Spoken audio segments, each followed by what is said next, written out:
Сәлеметсіздер ме, құрметті ұстаздар мен оқушылар.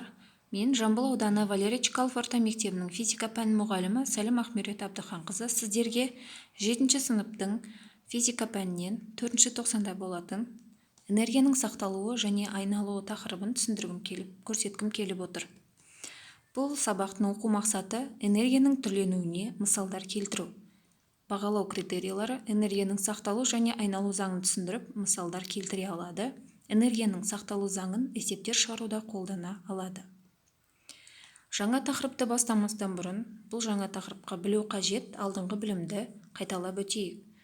Сендер кинетикалық, құрметті оқушылар, сендер кинетикалық және потенциалдық энергия тақырыбын осы тақырыпқа дейін өтіп кеткенсіңдер. Сондықтан да мынау сұрақтарға жауап бере алу керексіңдер. Мысалы, механикалық энергияның қандай түрлері бар? Кинетикалық энергия дегеніміз не? Потенциалдық энергия дегеніміз не? Потенциалдық және кинетикалық энергиялары бар денелерге мысал келтіріңдер. Кинетикалық энергияның дене жылдамдығына тәуелді болатынын дәлелдеңдер. Жер бетінен көтерілген дененің энергиясы болатынын дәлелдейтін мысал келтіріңдер. Міне, осы сұрақтарға жауап бере алсақ, біз жаңа тақырыпты жақсы түсінеміз деген ойдамын. Жаңа тақырыптың құрылымы, жаңа сабақты меңгерту мынандай бөлімдерден тұрады. Тұйық жүйе, механикалық энергияның анықтамасы, механикалық энергияның бір түрден екінші түрге айналу мысалдары, еркін түсетін дененің әртүрлі деңгейдегі механикалық энергиясы, энергияның сақталу заңын қолданып есептер шығару.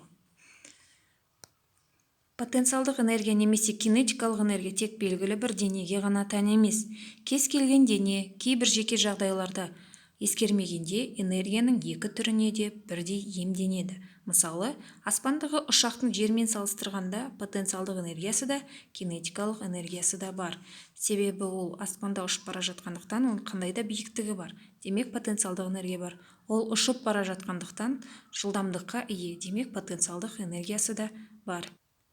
Ендігі кезекте механикалық энергияның анықтамасын білместен бұрын біз тұйық жүйенің не екенін айтып кетуіміз керек. Сыртқы күштер әсер етпеген кезде жүйеге енетін денелер тек ішкі күштің әрекетінен ғана қозғалатын жүйені тұйық жүйе деп атаймыз. Тұйық жүйеге қарапайым мысалда қарастырсақ болады. Мысалға, сендер сыныпта отырсыңдар деп елестетіңдер, және де сыныптың есігі жабық болсын. Сендер сыртқа шыға алмайсыңдар, сырттағы адам ішке кіре алмайды. Міне, тұйық жүйе дегеніміз осы. Осыдан шыға келе, тұйық жүйенің кез келген уақыттағы кинетикалық және потенциалдық энергиялардың қосындысы механикалық энергия деп аталады. Формуласы E тең ЕК қосылған ЕП. Мұндағы Е механикалық энергия, ЕК өзіміз білетін кинетикалық энергия және де ЕП потенциалдық энергия. Сөйтіп, механикалық энергия дененің жылдамдығына да, орналасқан қалпына да байланысты өзгереді. Табиғатта да, техникада да механикалық энергияның бір түрі екінші түріне үздіксіз айналып отырады.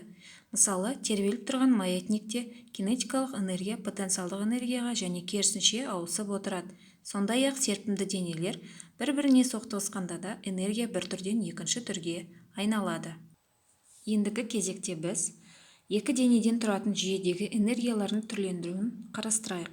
Бұл жүйеде ауырлық күші мен серпімділік күштері ғана әрекет етсін.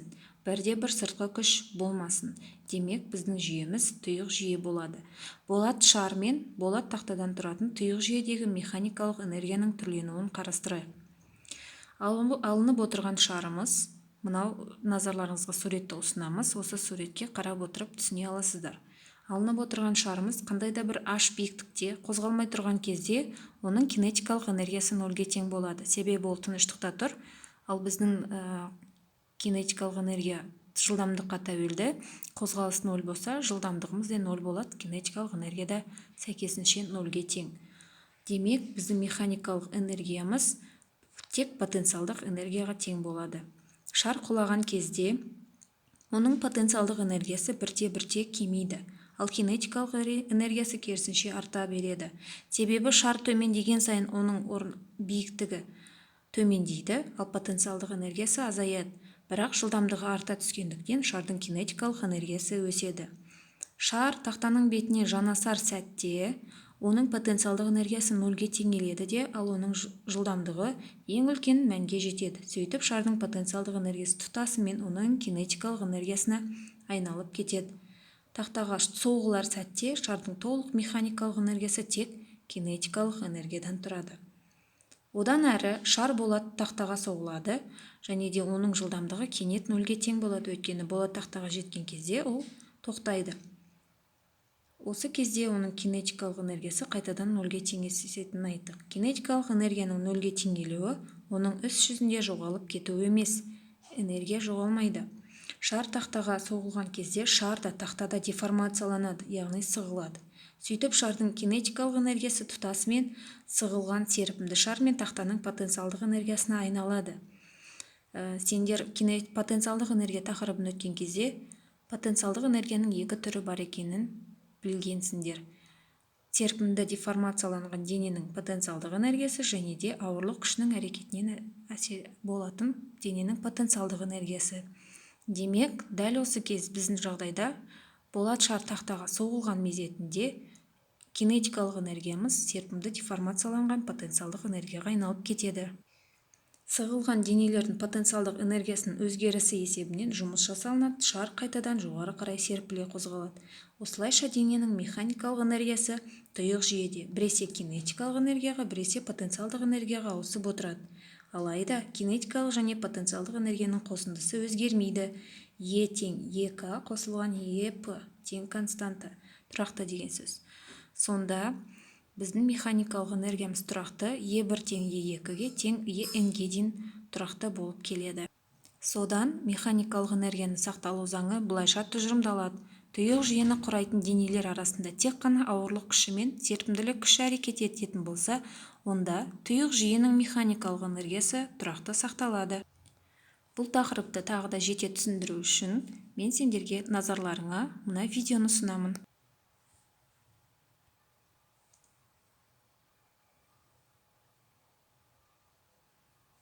Біз массасы М денені жер бетінен H биіктікке көтереміз. Орындалатын жұмыс нәтижесінде дененің потенциалдық энергиясы бақылау деңгейіндегі мәннен ол нөлге тең масса гравитациялық тұрақты мен биіктіктің көбейтіндісіне тең шамаға артады.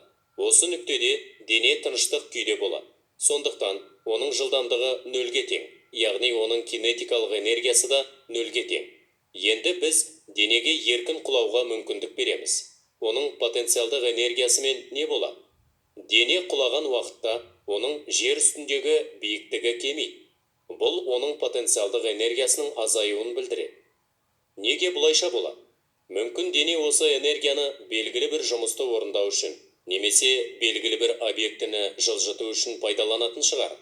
Жауап әрине жоқ. Дене құлай бастаған уақытта оның жылдамдығы арта бастайды. Сіз білетіндей бұл кез келген күш әсерінен болады. Берілген жағдайда бұл ауырлық күші болып табылады. Дене жылдамдығы артып, құлауын жалғастырады. Сондықтан оның кинетикалық энергиясы артады. Дененің кинетикалық энергиясының арту мөлшері оның потенциалдық энергиясының кему мөлшеріне тең. Дене жерге құлар алдында, яғни оның потенциалдық энергиясы нөлге тең нүктеде. Оның кинетикалық энергиясы максималды мәнге ие. Осылайша энергияның сақталу және айналу заңы шығады. Энергия жоқтан пайда болмайды және жоғалмайды. Ол тек бір түрден екінші түрге айналып отырады. Бұл ережені мәңгі естеріңе сақтап алғандарың жөн. Назарларыңызды тағы да мына видеоға аударуларыңызды сұраймын. Теннис добын секундына 20 метр жылдамдықпен лақтыруға болады. Осы жерден анық көретініміз, басында шардың қолға қатысты потенциалдық энергиясы нөлге тең. Кинетикалық энергияны формулаға масса мен жылдамдық мәндерін қоя отырып есептеуге болады. Көріп отырғанымыздай, биіктіктің артуымен шардың потенциалдық энергиясы артады. Бірақ доптың жылдамдығы кемейді, сондықтан оның кинетикалық энергиясы кемейді.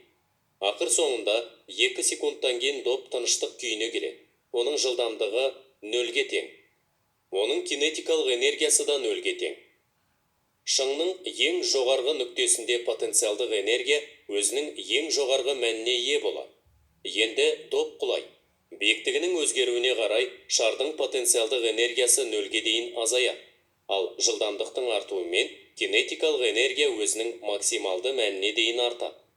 Доптың ұшуы кезінде потенциалдық энергиямен қатар, доптың кинетикалық энергиясы да өзгереді.